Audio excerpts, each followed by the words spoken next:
Great. So now this is just to help the ankles, and whether you've got swollen ankles or you've got a bit of range of motion, or you're just an athlete that just wants to get a good warm up in. Super straightforward, we call it the alphabet exercise. So you want to think about drawing the alphabet with your ankles, because that way you can put your ankle in every plane of motion that you possibly can. So you'll do A, B, C, D, E, F, G, H, and if you know the alphabet well enough, that's what you're going to go all the way through for. And just to confirm, it's not the Japanese alphabet where you've got loads of alphabet. What we're trying to do is just go all the way through the alphabet. And the only reason I'm laughing is because my camera person's laughing, which is great. But I want you to keep going through the alphabet as much as you can. And you don't have to go all the way through, but it's the idea that you're just getting some good range of motion in that ankle. So obviously that's your first line of shock absorber, and your second's your knee, and your next one's the hip. But you'll also find if you've got a bit of knee pain as well, it can help it, because even when you hold your knees, you're getting a good range of motion, this tibial plateau into here. One's a bit more of a gold standard, and it's a great exercise because you just lay there once again.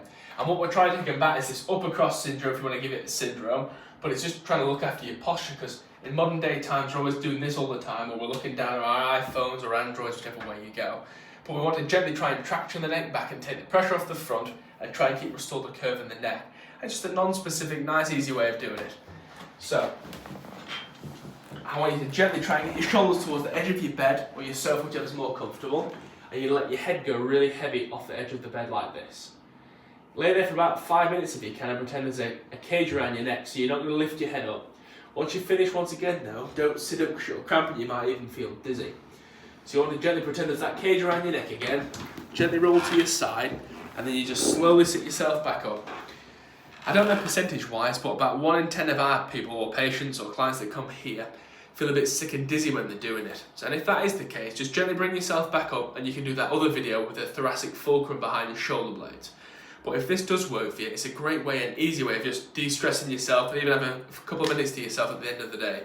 So try 5 minutes to start with, and work your way up to about 15 minutes if you can handle that. But I wouldn't necessarily recommend doing any more than 15 minutes because it can be a little bit intense, especially the pressure on the head. But try and let us know.